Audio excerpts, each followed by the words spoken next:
special edition of the Living from Love online, live online events, conversations. And today I'll be speaking with Gina and Nirmala. Hi, Gina. Hi, Nirmala. Hi, Grace. Hi, Grace. Nice to Yeah, hi. Welcome. And we have one of their dogs with us too, as you may see at some point in their picture. Not for long, probably. Yes, here you are. Here you are. Very wiggly. His name is Rumi. Hi, Rumi. Well, that must be why he's here.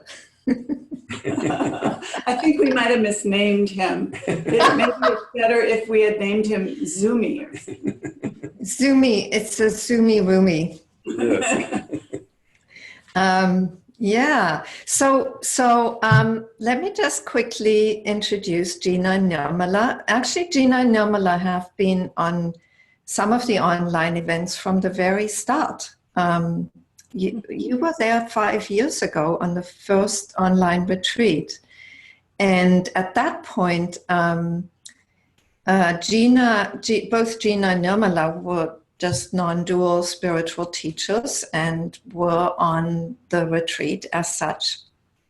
And about a year ago, they started doing these Christ consciousness transmissions. And I felt it was just a very interesting topic, and maybe a topic that ruffles some non-dual feathers, but that's good. It was an interesting topic to look at. What's the place of something like these transmissions, and how exactly do Gina and Nirmala understand them, and also open the space for questions, because when Gina and Nirmala do these transmissions, there is no space to ask questions, and there is an FAQ page on their website, but they may not exactly be the questions that you have. So I felt it was good to actually just open that space for talking about what you're doing and what this is all about. So Gina, I thought maybe you could give us start us off by just telling us how these transmissions came to be. Sure. I'll back up and give a bigger context for that by just saying that I've been a channel since 1989, channeling a particular being for 25 years, who was my mentor, teacher. I didn't really have an outer teacher as much as this teacher. So that was a very meaningful relationship, and I really didn't think that would ever change. But in 2012, I underwent a deepening, a spiritual shift. I was at a retreat center, and I was on a retreat, and there was a shift that had happened in that retreat. And I was sitting out in the yard, and there was a statue of Mother Mary. And as I was sitting there, all of a sudden, the statue came alive. It started moving, and then I heard voices her voice in my head, which is a common thing for me, but the statue moving, coming alive, was not something I'd ever experienced. And she said that she would like to write a book through me, and that Jesus would also like to write books through me. And it was also at this time that I realized, or sort of remembered, or began to resonate with lifetimes as a monk, a Catholic monk or nun. I grew up Catholic as a child, and I put that was so in the past, and Christianity wasn't anything I had paid any attention to. So it just wasn't in my awareness. Jesus and Mary were not there in my awareness at that time, but they came into my awareness. And I realized what a strong connection I do have with that Christian lineage. although I'm not a Christian and today, and Jesus was not a Christian. He makes that clear to me and to others. And so I wrote the little book for Mother Mary not long after that. And then Jesus asked me to write books. And around that time, I also had some kind of an initiation on the inner planes with a circle of beings that were some ascended masters, some archangels, some, I don't even know who they all are, but I was given some names of them. And that circle of beings is the same circle of beings, including Jesus and Mary, that participate in our online transmissions on Sundays. So apparently this circle of beings they've been working with me throughout my life, and it just became ripe for them to be more active in my life. And for a few years before the transmissions came about, Jesus had been asking me to do more audios. He was saying, there's a transmission in your voice. We want you to do more audios because you're transmitting in your voice. And so I did that. I started narrating and creating more audios. And so he had been talking about the importance of transmission, mentioning it here and there. And I also had we also had experiences over the last several years with the power of transmission from spiritual teachers that we knew. So it was kind of in our awareness that transmission is a real phenomenon, and it is an important phenomenon in our spiritual growth. Because frankly, the shifts that I had all related to transmissions from physical spiritual teachers that I'd encounter. So from experience, I know this to be true. So then one night, in the middle of the night, I was awake, and this was a year ago, and Jesus said, would you be willing to do transmissions of my energy to groups? And he said, you can do it online, and ask your husband, because he can do that too, because this is an important part of our teaching. Because words in books and words in talks can only do so much to raise consciousness. There is an experiential level that you receive from sitting with a teacher and receiving their transmission. You experience their state of consciousness through transmission, and then that begins to take inside you. And so this has always been an important aspect of spiritual teacher, devotee kinds of dynamic. So Gina, can I just interrupt for a second? Yes. Just to say, because, since you're focusing on transmission, and I feel that's a really important topic. So maybe we can just spend a little bit more time on that.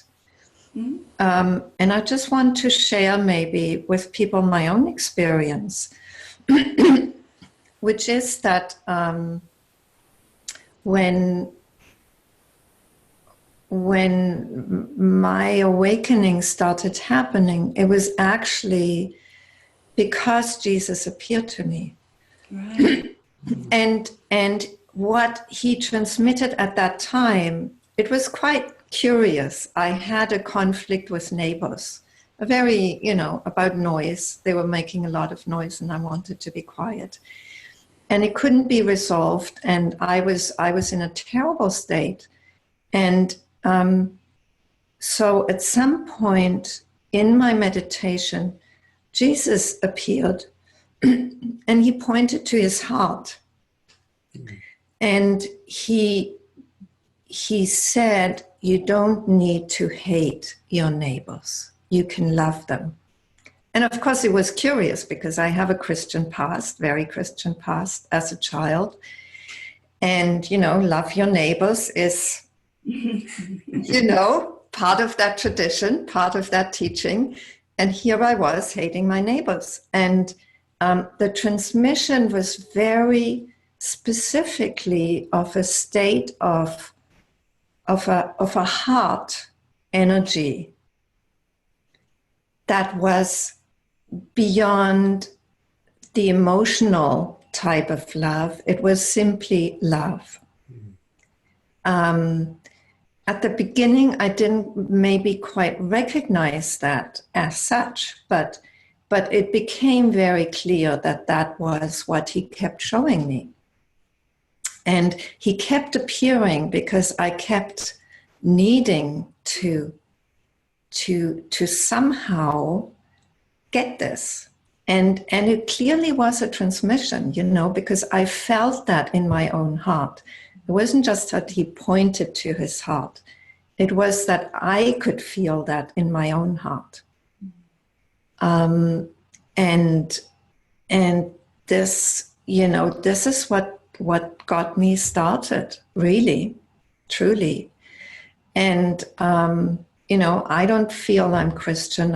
I'm not that way inclined myself, but the experience of a teacher appearing who isn't even in a body, but who transmits something to us, is very real. And, many teachers even, especially non-dual teachers will say Ramana appeared to them and transmitted silence. So this is a very, it's something that's not talked about in the West because it's kind of a bit suspicious, maybe, to people. But I really feel, this it's important to say that that's real. People have these experiences, and they may not talk about them because, they're afraid of what people will say. They're afraid of not being taken seriously. But I would say that we're all always transmitting and always receiving. It's just the nature of, contact with anything. Yes. Dogs, with nature, with another human being in a satsang. Yeah. There is a transmission. And so if you're in a satsang with a being who is in a more spacious kind of state of awareness, that will have an effect on you. Some people it actually stirs them up, makes them uncomfortable. But it is clear that there's an effect beyond just the words. There's some kind of effect just in their presence. And so really, what's kind of can be a big stretch is just like in your experience is when it's a non-physical being that is transmitting. Most non-dual people I know, like you said, they talk about Ramana transmitting, or they talk about getting a transmission from Muji or another, Adyashanti or another spiritual teacher. Yeah. But it's a stretch for everybody to consider that there are also non-physical beings, and that those same principles apply. All of this is accentuated or augmented when there's an intention. So if you have the intention to transmit or to receive, that's really what, especially with the non-physical beings, that's what invites them in, since you can't just, get them on Zoom or go to one of their satsangs. But so the communication method is your intention. Yes, that's such an important point. Maybe later on in the game, but I think a lot of people's experience initially is that these beings simply appear, and the the transmission, the teaching is felt. And then there may be later on, as this becomes like more of a relationship, there may be an intention also to connect, which certainly was there for me at some point. I would suggest, just like right here on Zoom, I see some people have their cameras turned off and they're just listening. And then you can also even join these meetings by phone, and then there is no video, there's just audio. And so like Gina is very much, the term is clairaudient. She hears and that's just the channel that she connects through. Other people who are more visual or clairvoyant, as they call it, would first see the being. You know, that might even be all that happens. They just see the being, and there's no, like you said, Ramana transmitted silence. So there was just video, no audio. Well, there's also, you know, there may be just video, but there's always an energetic presence too, and that's what transmits itself, right? And that can carry on the vision, or carry through the sound, the words that are being experienced. Yeah. So I think everybody's entry point would probably be different. Yeah. So. But you know, the important point being that I think what you said, I mean, you know, it's like in essence the transmission is energetic. Yeah. It may also come with certain perceptive channels like sound or image, or you know, it may even be like, for me, there was something visual, which was unusual for me, but there was also a very clear perception of heart energy. Yes. Yeah. You know, that is not in the realm of the senses. It was much more subtle than that. And I think even some people, that's all they experience. They don't see anything or hear anything. There's no bright lights. There's no, you know, amazing visions, but they feel something. And that's so. And what's the term for that? Clear sentient, or you just, you know, it's more kinesthetic. It's more sensory in terms of the body senses, and so so some people pick up the energy directly without either visual or auditory. And you know, some of the energy is so subtle that it doesn't transmit itself through the senses. You know, it's like when I was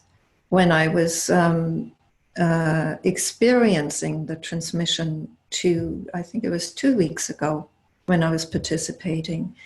What I sensed was very much subtle. It was a subtle joy, you know, it was a subtle presence.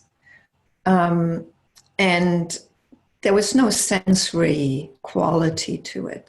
I mean, you know, the body responds obviously by feeling good, but that's not the essence of the energy. You know, the essence of the energy, I would say, is much more subtle. Yeah, Jesus often talks in his messages about subtle energy and about moving from the senses to a deeper level, to experiencing the subtle realm in which we have a certain kind of sensing, a more subtle sensing. And that is very necessary to be able to tune into that subtle realm if you are to live in presence, because that is where you live from. You live from a more subtle tuning into life than of course, tuning into your egoic mind. That would be the ordinary way of living life. So the alternative to following your thoughts and paying attention to your thoughts is first getting into your body and senses, which is a doorway into the subtle realm. Then you can begin to experience the subtle urges and nudges and intuition and wisdom that comes from the divine self, from these non-physical realms, these non-physical dimensions, which are guiding this realm. Yeah, when I'm instructing people how to receive the transmission, I suggest they close their eyes, and I suggest that they bring their attention to their sensory experience in the body. Not that that's the most important thing, but because, like Gina said, that's the doorway. And we play music during the transmissions, but I always stress that it's fine to turn off the music, you know, to mute your speakers or your headphones, and then experience it in silence. It works just as well. But you know, if your attention wanders and you start thinking, you just gently bring it back to the body and then even more subtly to those more subtle sensations that are easier to reach through focusing awareness on the body. Yes, beautiful, beautiful. Yeah. Okay, so Gina, I've interrupted you. I don't know whether you can go back to where I interrupted. We were talking about transmission. Well, I was really almost finished. So he asked me if I would be willing to do transmissions to groups. Online would be fine. And then he dictated a lengthy, almost like a mission statement or something that explained what transmissions were and how they work. A lot of that material that he dictated is on our websites which introduce the transmissions to people. And so I just typed that all out like I do. And then I talked to Nirmala about it, and he's always so open and so supportive of anything that's coming through me. So that's really wonderful. And I think that it was really important to me to have that support because it's a pretty wacky thing to just go out and say, I'm transmitting, energy from Jesus and 27 ascended masters just because they asked me to.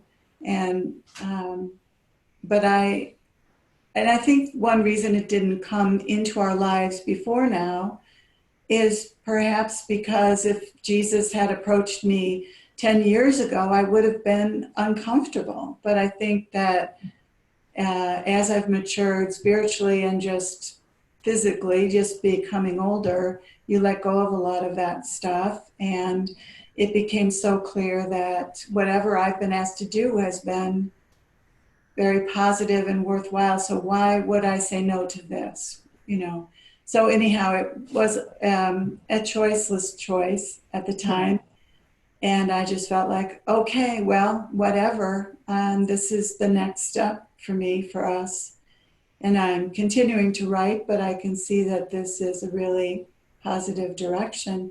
And we're both surprised at how effective these transmissions have been, how beneficial. Because you never know. I mean, we could have put this all out and nobody come or everybody leave, and you never know. It's risky. But yes. But you have actually a lot of people participating, don't you? And you can also find these on our websites. There's amazing testimonials that we've received. So it's pretty, we're amazed by the response that we've had and how profoundly people have been impacted by the transmission. Yeah, and I feel so blessed because it's the easiest thing in the world for us to do, and it uplifts us when we're doing it. And so it's just a blessing all around. It's just a win-win for everyone. It really turned out not to be a stretch at all or something difficult or challenging. And oh yes, occasionally on Facebook I get slammed, of course, but I mean that's always Facebook. you get hit by the non-dual police. more fundamentalist Christians. Yeah. Oh, really? Okay. Yeah. It's more the fundamentalist Christians are very upset with the whole concept of channeling. Yeah. Not to mention channeling Jesus. But there are, I'll say there are some fundamentalist non-dualists, and they sometimes criticize or question what. So. They think it's a scam. But I don't blame anybody who doesn't have more subtle experiences for doubting it. Why would you if it isn't in your experience? Of course, you're going to doubt that I have this experience if you haven't had any experience like that. But obviously, there are so many people who have had subtle experiences of other dimensions and other dimensional beings and all sorts of subtle experiences that are inexplicable, but more real than what we consider reality, really. So those are the people I'm here for. Mm-hmm. And my sense is also that there's a kind of learning curve in the West about all these things. Like in the East, in Eastern teachings, subtle realms and teachings through in more subtle ways have been taken for granted. I mean, you know, they're not seen as particularly out there or doubt-worthy or whatever. But in the West, with the rationalism that is part of our culture, it's just taken time. And my sense is also that in the non-dual teachings, that rationalism has been part of it too. You know, there has been a bit of an iffy feeling about these more subtle levels of teaching and experience, and you know, people you know, kind of play it safe. And I know that myself. I mean, I tend to not mention those things, but I realized in asking you to have a conversation with me, and in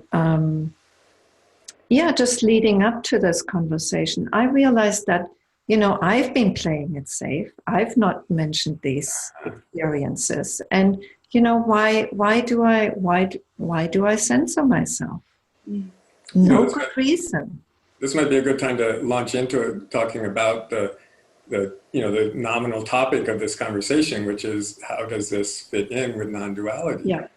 And I actually, you know, gave some thought to it, and you know, the first place to start would be that non-duality is pointing to not to oneness, and it's based on the either direct experience or the conceptual understanding that all that we experience, all the bodies and planets and animals and sky and clouds, that it's all actually one thing.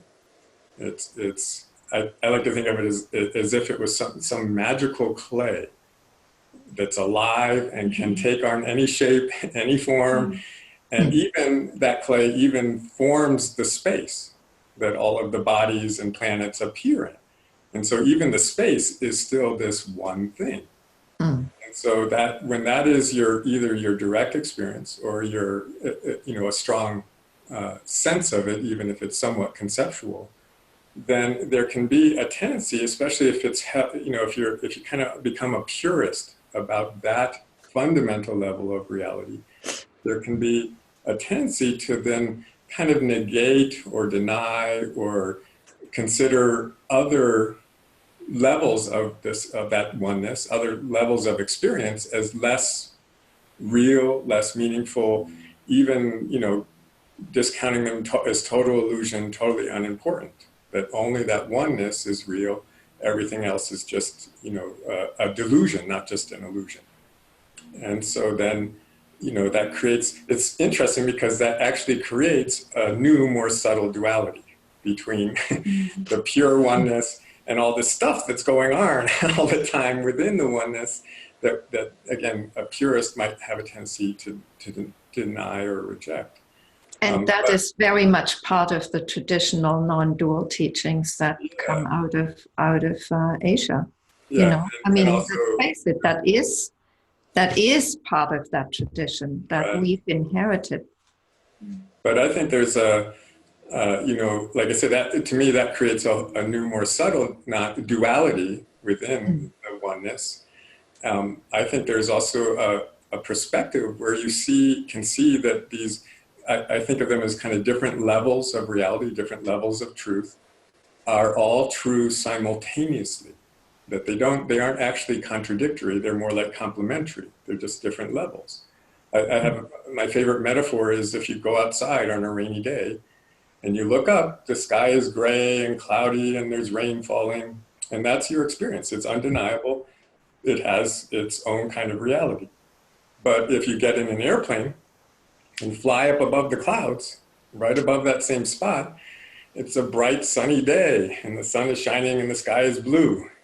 And then if you actually even go further and get in a spaceship and go up into space, still right above that same spot, you know, the sky is black, the sun never goes down, and you're in a totally different, and your experience is much bigger, much broader of maybe the whole solar system or the whole galaxy. And all of those are still true. No matter how far you go out in space, the person standing on the ground is still getting rained on. Mm-hmm. And so they don't actually contradict each other. Mm-hmm. And again, if it's all one thing, they're all made of the same substance. There's actually no separation. The assigning of levels is completely arbitrary. And so extending that metaphor to this experience of transmission from non-physical beings, it's kind of, in a sense, we in our bodies are kind of here on the ground, and then either in the higher levels of the atmosphere or maybe even out into outer space, there is still some subtle expression of form. There, even though it's this one thing that if you experience it as pure oneness, the form dissolves, the form goes away. You can call it empty. It's, one of its fundamental qualities is that quality of space. But, so you can experience that level of truth. If you go far enough out, if you went 1 billion light years away from Earth, then the reality on the ground would, for all practical purposes, be non-existent. It would be totally irrelevant from that space, from that far out, even though it's still actually happening down here on Earth. And so, there is a ultimate absolute truth where it is all one and nothing ever happened. And, all of the appearances, all the forms that this one thing take are temporary and not as real ultimately as that oneness. But they're still happening. They're still present. I challenge any purist, non-dualist to actually not go to the dentist when their tooth hurts, it's still, or not take an umbrella out during the day when it's raining. It's that level of reality. As long as there's a body here, that level of reality still has some truth, some reality to it. Yes, it's kind of, it's like a paradoxical experience, isn't it? Because there is that truth linked to our physical beings, and it's apparently just not compatible with ultimate truth, or even with truth at more subtle levels, like, beings that are not in a body. Yeah, and that's what, like I say, that I think the thing that's often a real stretch for people is this idea that there still are bodies that are not physical. There are still beings that are not physical. And that, just as we actually do interact with both, what's here on the ground and the sky and the bodies out in space, thankfully we get the heat from the sun every day. So, there is this transmission from the sun every day down here to Earth, even though it's 93 million miles away. These non-physical beings, even though they're not right here in our down-to-earth reality, they still exist. They ultimately also are made up of that same oneness. It's kind of silly to think that creation is just the earth and us humanoids and the animals and plants that we're aware of. It's pretty silly.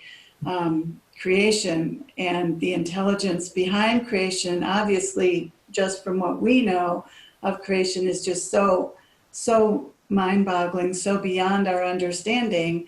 And it goes on and on and on to not just one universe, but universes. And so to think that duality is just what we personally see, feel, hear, touch is kind of silly. And, non-physical beings are part of actually our human experience. They're guiding our human experience. Just because we can't see them doesn't mean they aren't real. You don't have to take my word for it. People have been talking about seeing and talking to these non-physical beings throughout history. And so this is a universal phenomenon. There's plenty of evidence for the existing of beings who speak to us and who give us a similar message of, we are here, we love you, we are guiding you, we are here to serve you. And so I feel just really blessed to be somebody who can deliver that message. And also the transmissions give me an opportunity to help share the actual experience that I have as a channel with other people. I've always wanted that. I've always wanted other people to be able to feel and experience these other dimensions as I do, because then they would feel so loved and held, and they would know the truth of life. And so I've been writing about it, but to be able to have people experience the love and healing from beings, to have a relationship with Jesus as I do, is a most amazing blessing. And that's one of the things I've been trying to accomplish, or Jesus has been trying to accomplish, through the channeled messages that we play before the transmission. Jesus wanted to create a short message that would help people prepare people for the transmission, and also help develop a relationship to Jesus, so that they did have the experience that he and others exist for their benefit.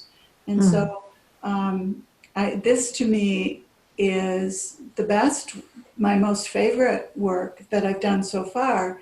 It's, it goes beyond writing books, because I'm getting to bring Jesus into public and share him with other people.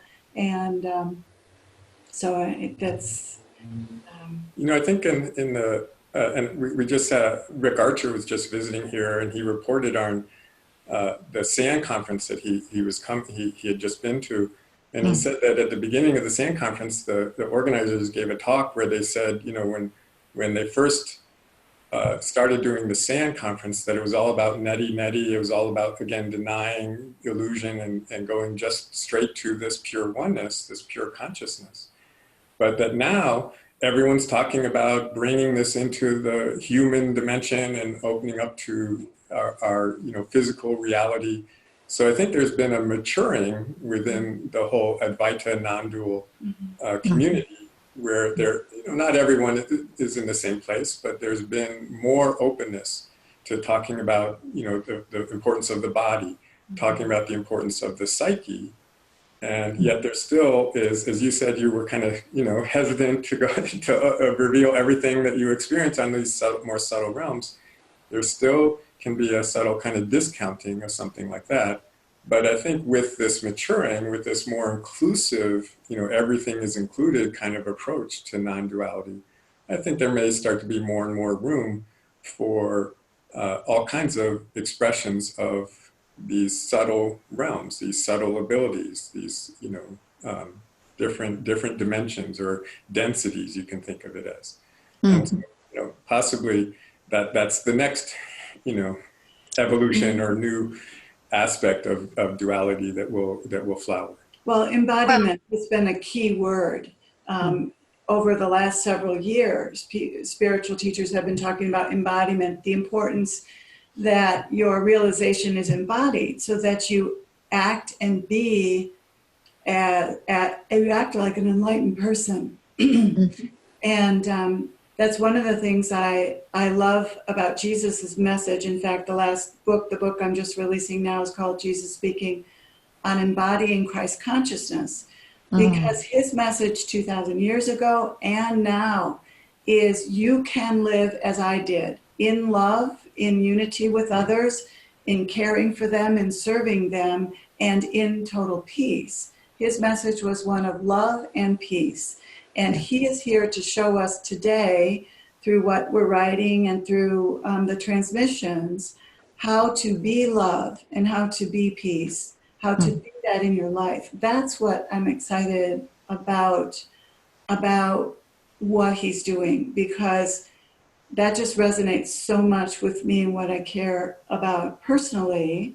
It always seems to me that it doesn't really matter what spiritual experiences you have or how supposedly advanced you are. if you aren't a saint in a sense, you know, and I know he's told we can't really be saints. We do have a certain imperfection within us that doesn't allow us to be as perfect as we would like to be. But if you can't be a good person as a result of your spirituality and your spiritual experiences, what good is it? That's how. And you know, it just occurs to me that you know, the physical, non-physical aspect is just one aspect of duality, but it's an important one, you know, because it allows that more subtle perception, not just the physical one. And it allows the receiving help at that more subtle level. And I got thrown by somebody asking a question. Yes, this is recorded, Steve. So you can watch the beginning on video. And you know, the embodying of this, that the light that shines in our lives, you know, that we are the light, the love, the peace, you know, that be expressed in all of our lives and in everything we do. That, to me, that's really the purpose and the well, just the essence of who we are. You know, how could that not become a reality? How could that not be expressed in our everyday lives? Yeah, it's been very confusing, hasn't it? Because there are people who've had awakenings and people who are spiritual teachers who are just kind of out there. And obviously they are experiencing some kind of vastness, but it doesn't seem like there's a lot of heart there. And it's confusing to a lot of people. It's been, you know, this map of consciousness, we don't have it mapped out very well. We see all kinds of different expressions as a result of different spiritual openings and experiences. But it seems to me, and maybe this is just my bias, it does seem to me that enlightenment, the full enlightenment, can't exclude love, which I'm told is the basis, the foundation of all creation. Yeah, I mean, ideally, this, like, again, bringing it back to this phenomenon of non-physical beings or just other dimensions kind of in between this one and pure consciousness, ideally they would serve as a connection, as a way of bringing some of the essence of that awake, spacious, pure beingness into directly into expression here on Earth, here as the bodies we are. So, you know, to me, the most interesting thing is the connections between these different levels and how they can still affect each other and make for a transformation, not just in your kind of awareness, but a transformation throughout all levels of your being. Yeah, transformation in one's life. Yeah. Yeah, absolutely. So maybe this is a good time to open the floor up to questions. I'm aware that time's just flying, and you know, I do want to give people space to ask questions. But Gina, if you wanted to say something. Oh no, that's so. No, that's good. Somebody's already raised their hand. Yeah, Victor, I'm going to unmute you. You're very prompt in asking a question. Hold on. I have trouble unmuting you. Let me see if I can do it. Okay, here you go. Nirmala, let me do that. So otherwise we'll just cancel each other. Go ahead, Victor. Can you hear me?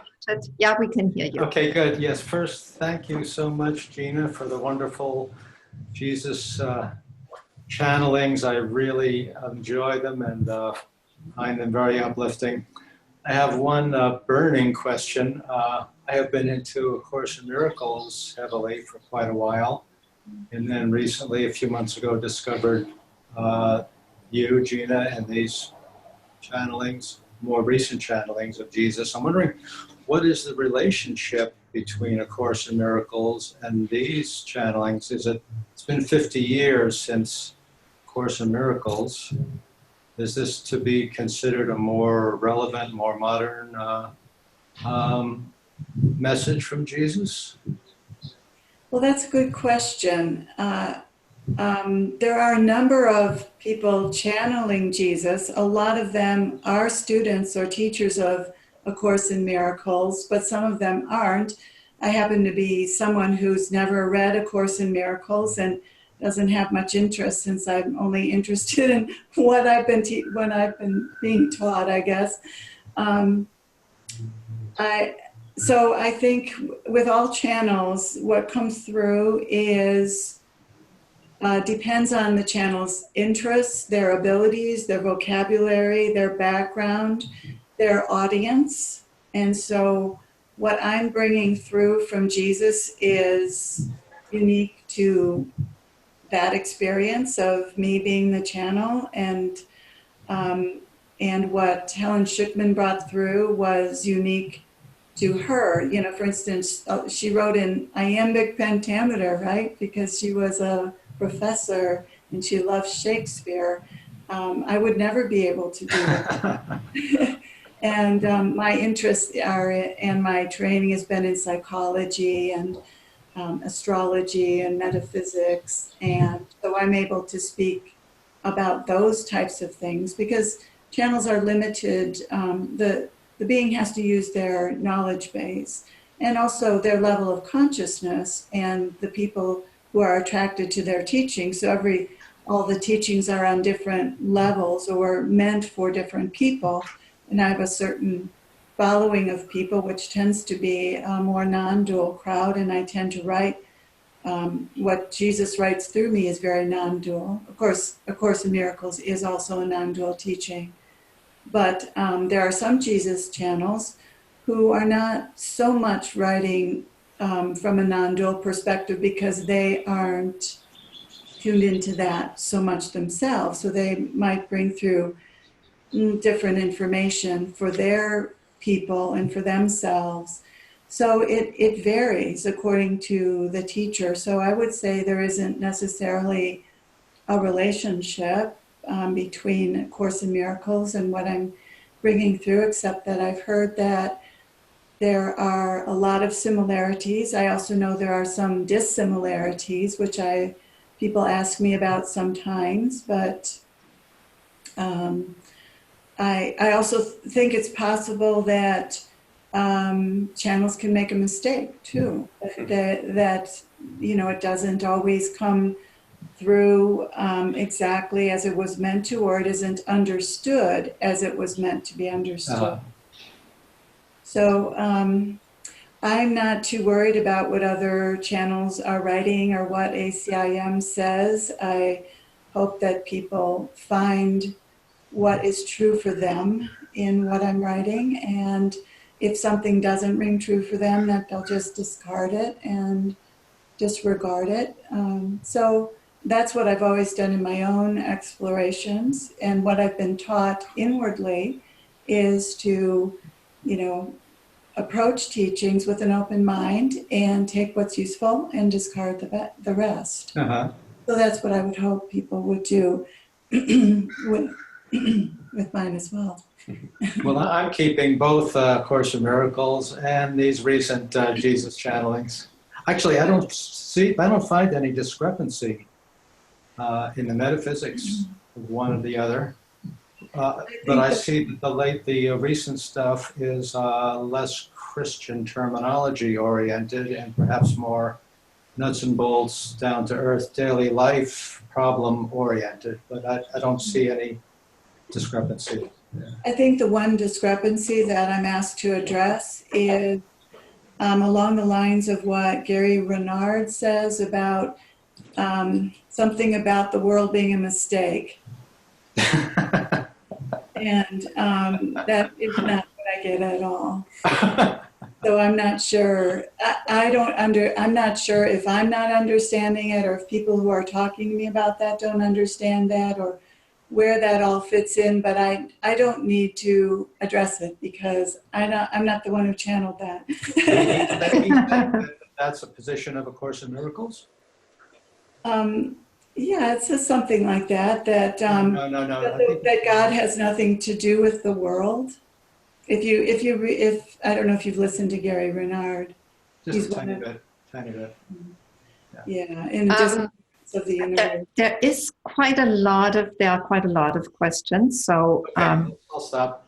maybe we'll just take Gina's answer for what it is, and Sure. those of you who are Course in Miracles students can kind of maybe get back to her about that in other ways, maybe through email or something.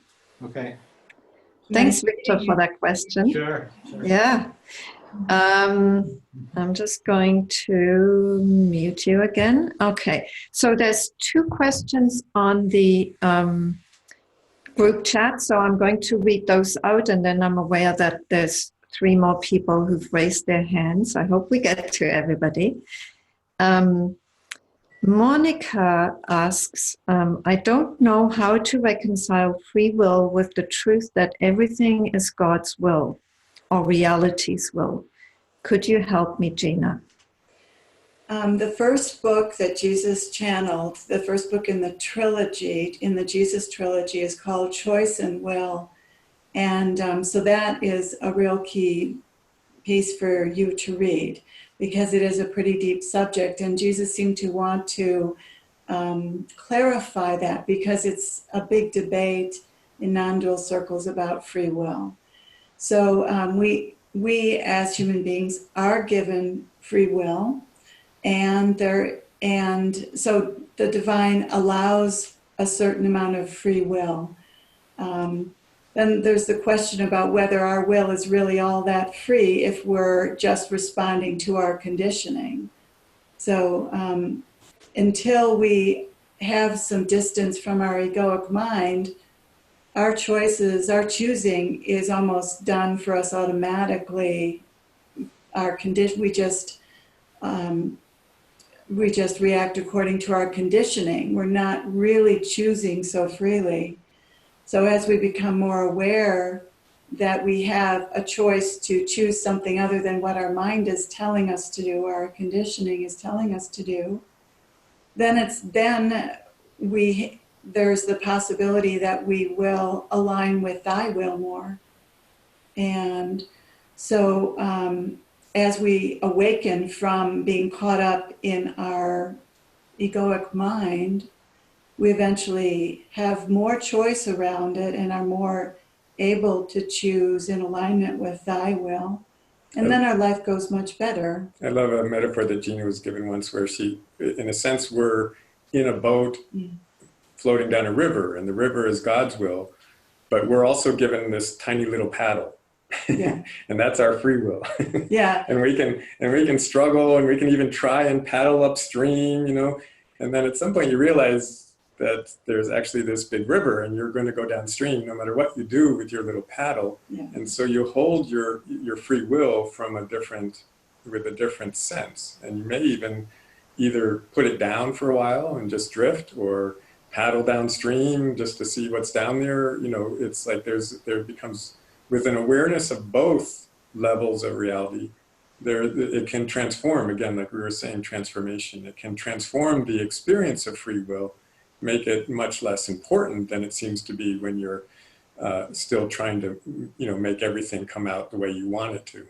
There's both destiny and things that are not in our hands. A lot of things are not in our hands. And there are some things that we get that are in our hands that we can choose. But ultimately, thy will trumps our puny will. So yeah, the line in that book was, God gives you a tiny paddle. And my sense is that what's important is that question of free will really ultimately only is a question to the egoic mind, because the more that is kind of let go of, or is less determinant of our choices, it's actually really very lovely to choose God's will, I mean, it's very joyful and absolutely. It's peaceful. The best truth. Yes. So when we're moving to that, free will just isn't an issue anymore. That, seems to be.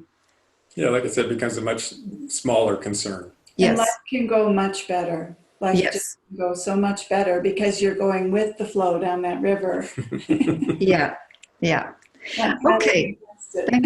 Thanks for that. I love the paddle thing, the paddle image. A tiny paddle. Yes. So here's a very interesting question from Shan Lao. A question that I've been wanting an answer to for some time. Coming from a Hindu background, I'm taught that Shiva is everything, stroke the ultimate. But I have a feeling Shiva and Christ consciousness are actually one and the same. I would love to know if it's true. Are they the same beings with different images? Thank you. Yeah, so, when we do the transmission, it's very clear that really all we are doing is we're being like an antenna that's bringing through this higher consciousness, this pure consciousness. And actually Jesus has explained that that's also what the 27 ascended masters and archangels and he do, that it's not their consciousness. Christ consciousness is not something that belongs to the historical figure Jesus, or even to the being that he has evolved to today. It's more something that is this one and the same consciousness, this one being that we all are. So the figure, like the deity Shiva and the figure Jesus Christ are both just expressions or antenna or transmitters of this one same consciousness. So absolutely, it's in a sense they maybe aren't exactly the same beings, but they're and even Shiva, the word Shiva can either refer to the God or it can refer to pure consciousness. And so, and the same thing with the word Christ. It can refer to a guy named Jesus who walked around, 2,000 years ago, or it can refer to the Shiva consciousness, the pure consciousness, the Christ consciousness. So absolutely, there's it's what's so sweet about this world is that they're one and the same, and yet they're subtly different. There is a different flavor when you get a transmission from us or from Jesus or from anyone, versus if you tune into the Hindu deity Shiva and connect to them. It's a different flavor of the same essence. Like different flavors of ice cream are, all still ice cream. Yes, I love the flavor metaphor, because it is flavors of the same, but the flavors are quite distinct, and it can be a subtle distinctness. Sorry, Gina, go ahead. Oh, I just wanted to say that those of us who channel, almost always beings we channel refer to themselves as we, because sometimes they'll say I, but they take on a form, a persona, for our benefit. They take on a name, but their experience is not one of very much separation between them. And so, they live in a place of so much unity that, individuality is just done for our benefit, because we can relate better to a being that looks like a human being. But it's funny, the being I used to channel, he used to remind me every so often, we are not at all human. We are not at all human. I'm like, oh, yeah, right, I forgot. It doesn't make sense to ask them what they had for breakfast. He would say, though, and either are you. Yes, yes, quite. So let me move on to, there is a question on the group chat from somebody. Will you ever consider having a retreat with our transmission group? So you may be headed into that also. That's just something we hadn't thought about. So thank you for suggesting it, and we will stay tuned. Maybe we will. I actually did a retreat a year ago in Colorado, and I tried out the transmission with a group of 40 people that were there. And most of the feedback I got was that the transmission was the central thing to the retreat for people. They really felt that. And I did a transmission after every talk I gave throughout the 3 days. And so there was a lot of transmission. So I was, that was my experiment, and it worked out pretty well. Oh, well, you may be headed for more.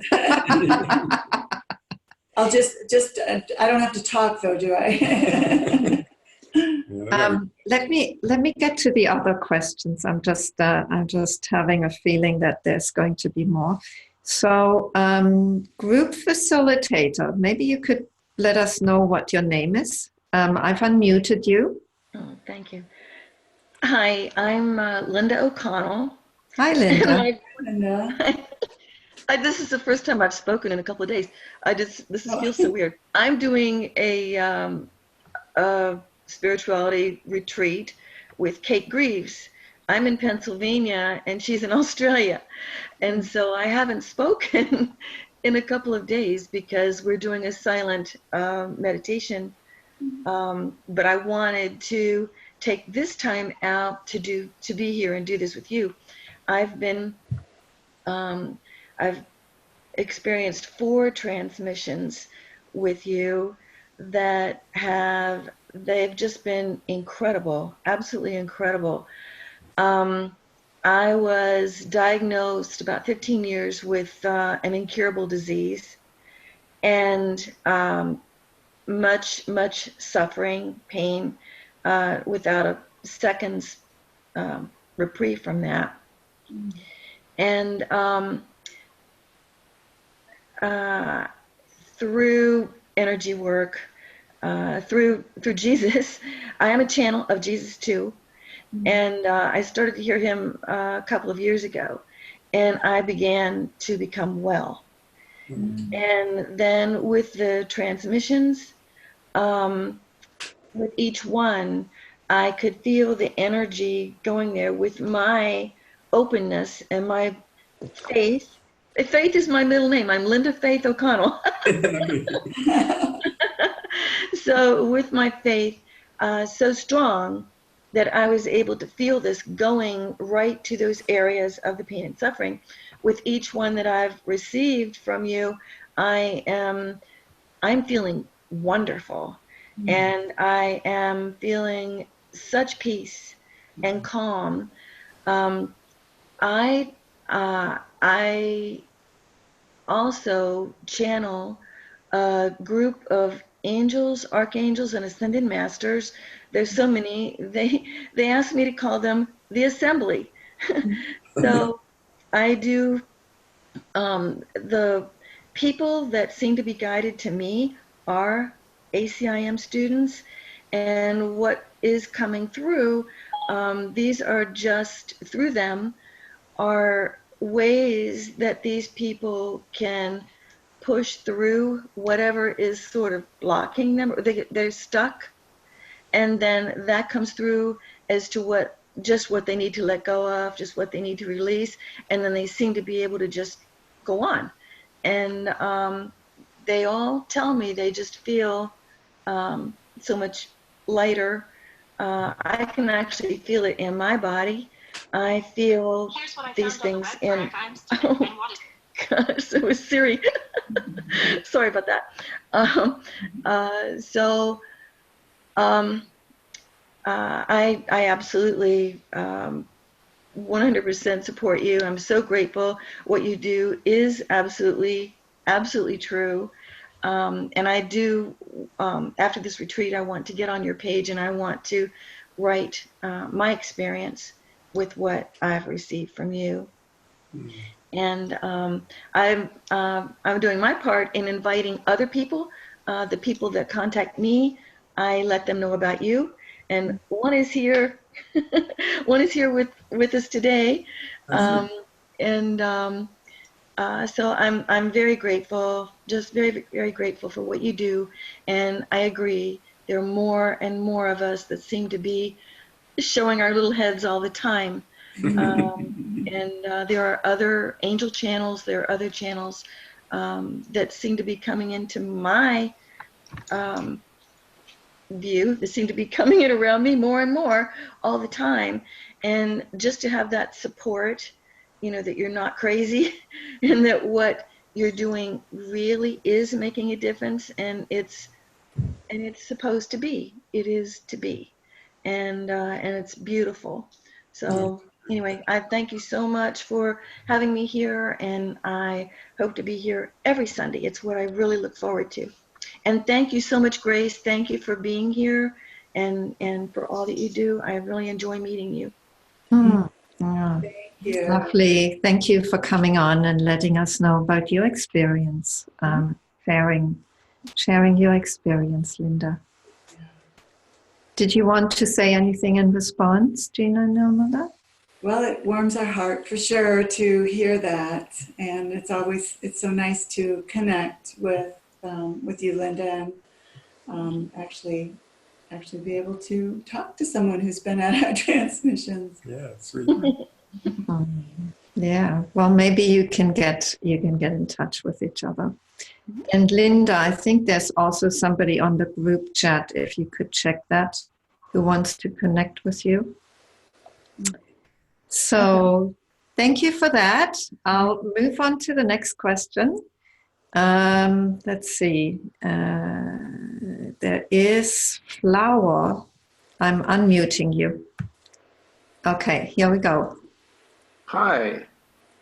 Hi there. Hello. Excellent. You can hear me. I wasn't sure.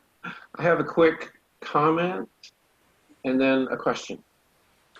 I hope it's a quick comment. We'll try. I was listening to you earlier, and you said how you have to censor yourself, or you feel like you should censor yourself sometimes, or there's some guilt about censoring yourself and not really presenting everything that you have to the world at large. You know, you're just like walking to the grocery stores and just in daily life.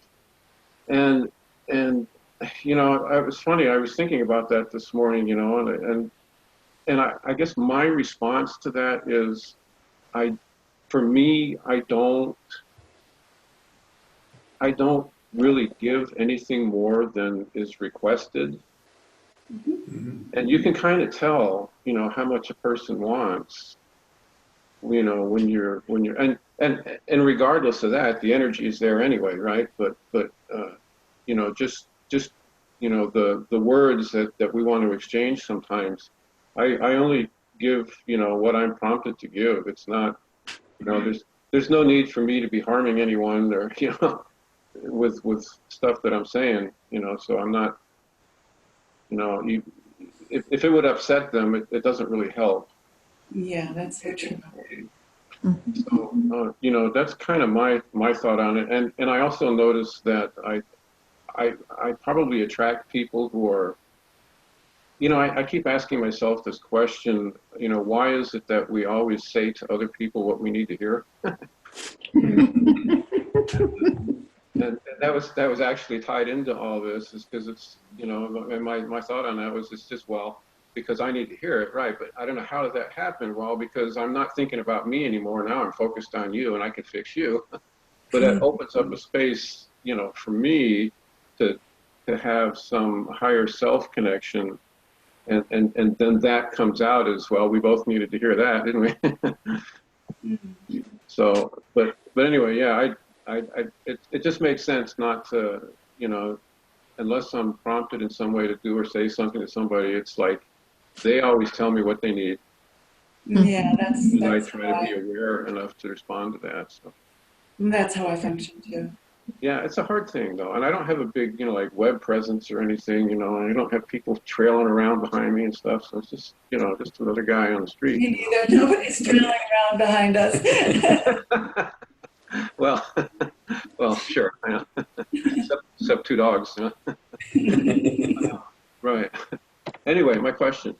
So the transmissions are just, awesome. Even just the material, that collectively is available is just awesome. But in things like specifically with certain teachings, I have a question about what is the best way to do post-integration with that? Because, I have lots of issues, they're not going away real quick, but they are changing, and beyond the issues, there's just the higher spiritual gains that I, are slowly coming. But there's this whole point of trying to integrate everything to lift the whole holistically, lift the whole thing up. So what's the best way to sort of integrate all of this?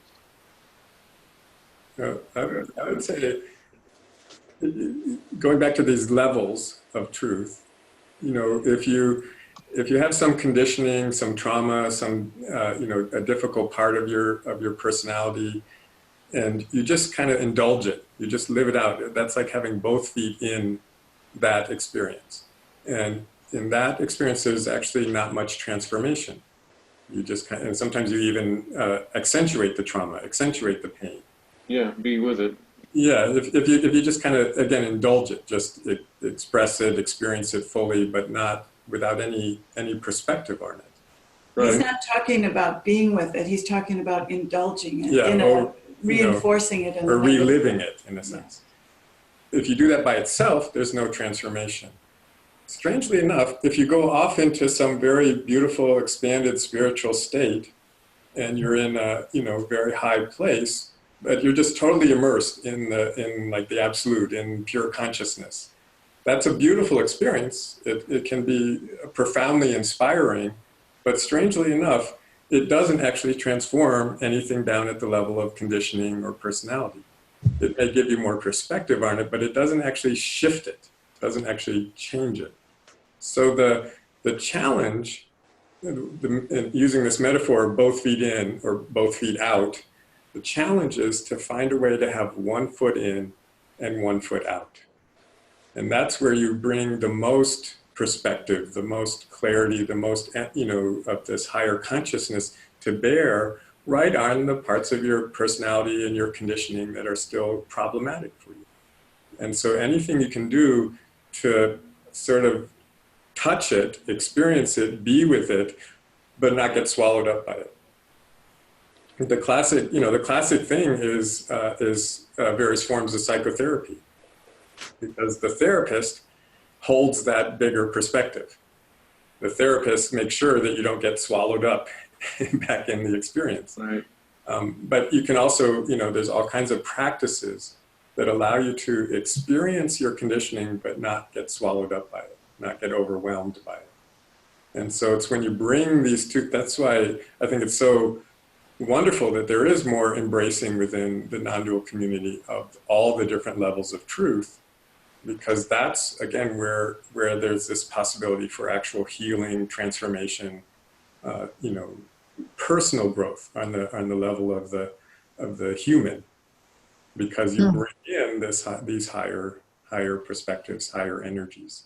And there are a lot of different healing techniques that you can hopefully find something that's right for you intuitively if you're open to doing some kind of work, whether it's energy work or therapy or hypnotherapy, or just there's so many different kinds, and you have to let yourself be intuitively led to that. But also, I would say that there's nothing we can do more powerful for our spiritual growth than to meditate. And that there's a certain amount of healing that's going to, and an ability to integrate what you're receiving by continuing to go to that place through meditation. So I would encourage a practice of meditation. Do you meditate? I do. Formally, maybe a couple times a week. Sunday is one of them. And Every day is so important to do it every day. You know, it's wonderful. It's great that you do it a couple times a week, but you know, because we're so easily pulled into our old way of being, and yes. we need a very consistent daily reminder of how else it's possible to live. Yeah, in a sense that meditation will strengthen your connection to those more subtle realms, and ultimately to pure consciousness. And so then you'll be able to carry it with you into the moments where your conditioning is triggered. Right, and that's where most of my time in those other days is kind of spent, is trying to stay in that state while trying to live the rest of the life. That's good. That's it, bringing it all together. Sort of a moving meditation. There you go. Yeah.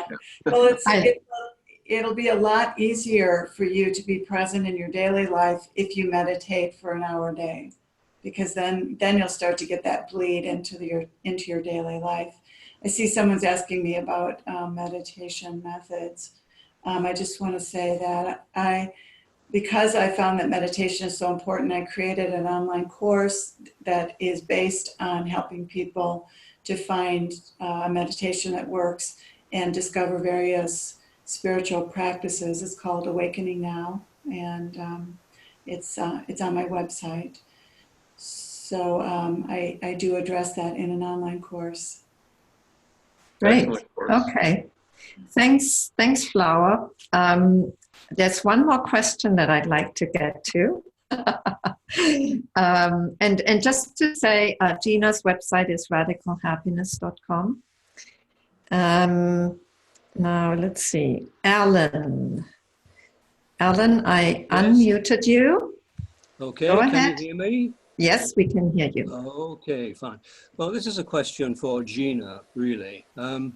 In the 25th of March transmission, which is Other Dimensions and Awakening, Jesus talks about these beings. These are not beings who have ever incarnated on third dimension, but do involve themselves with human beings and cause them great suffering. These are non-physical beings who still do not believe in love, but who live in fear and who hunger for power. But that is another story. I find that quite intriguing. When is Jesus going to tell us this other story? Well, I've written about non-physical entities who mess with human beings in a negative way, and are behind a lot of suicides and difficult people who are deeply depressed and troubled.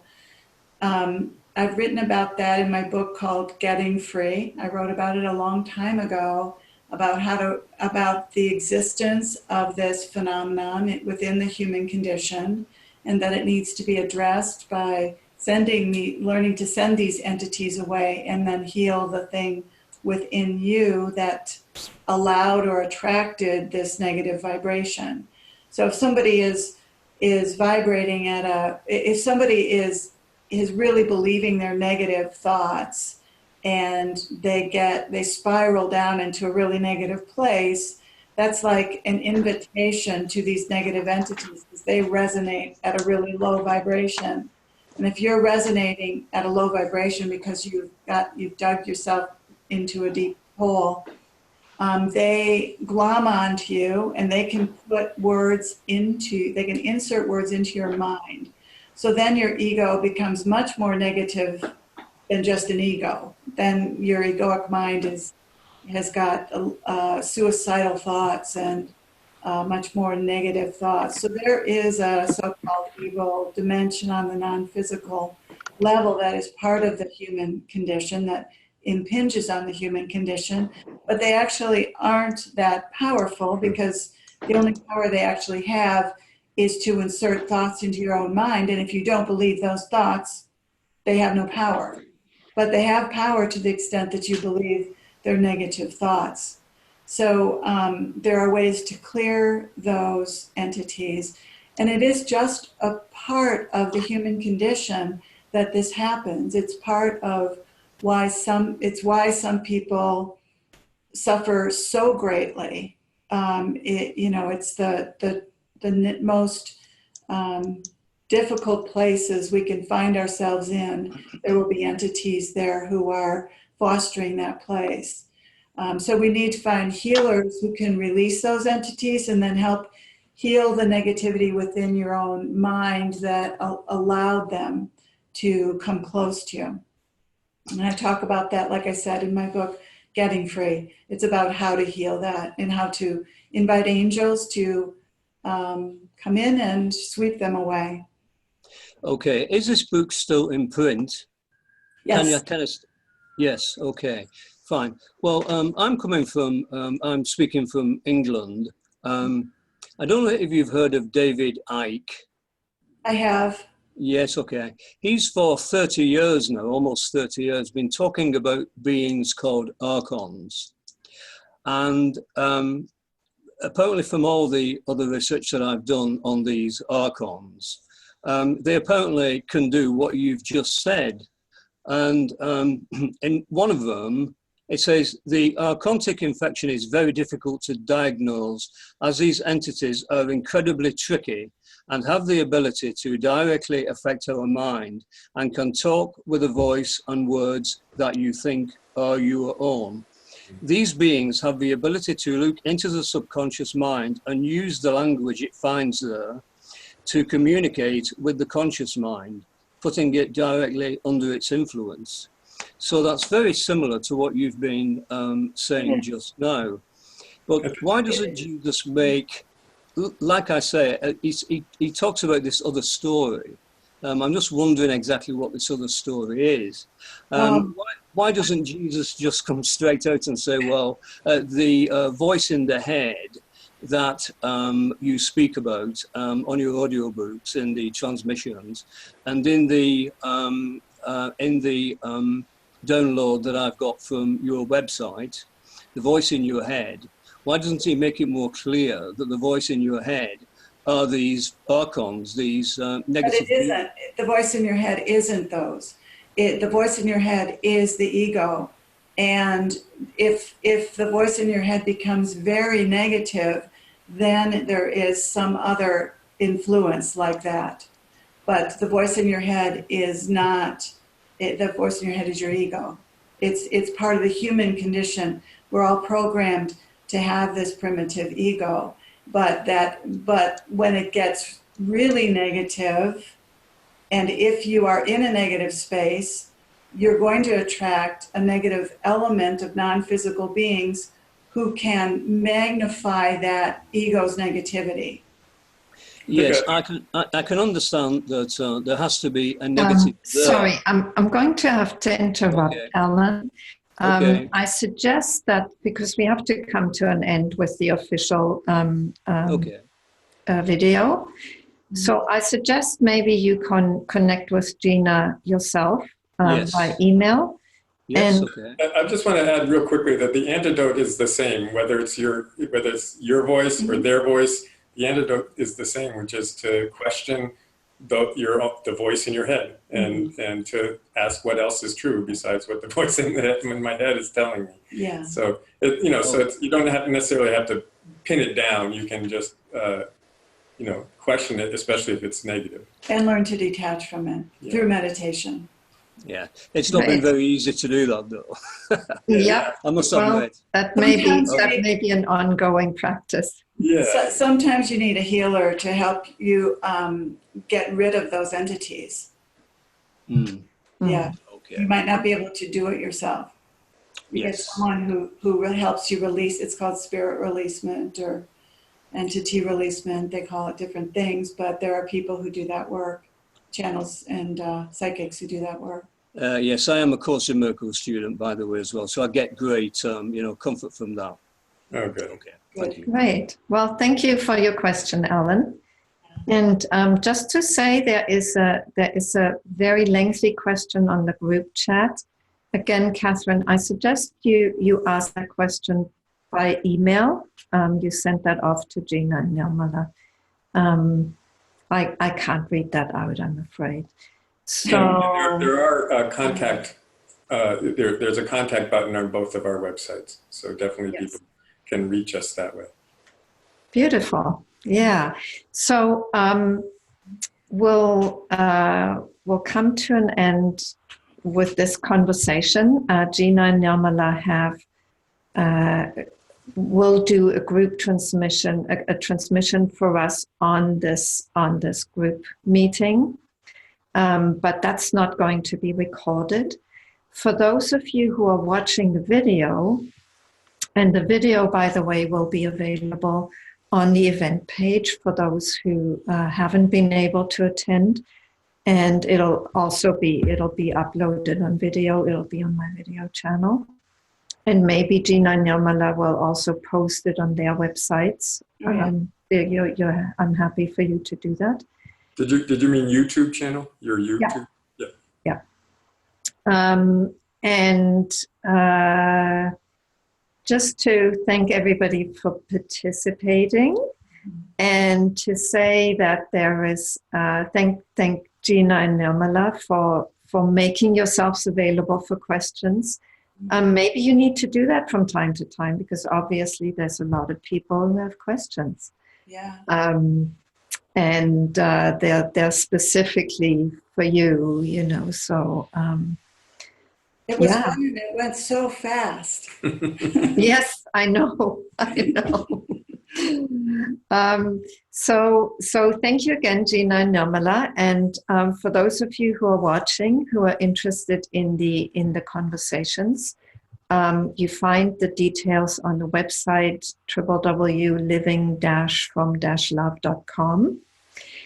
And the next one that's planned is actually on the 3rd of February. It's a book conversation with Devaji on his book, Illuminated by Love, very much along the same lines as Jesus' teachings.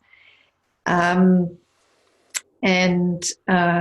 you can put your name on the mailing list there.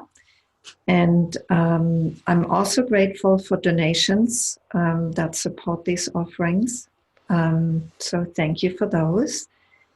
And for those of you in the group meeting who want to stay on for the transmission, you're welcome to.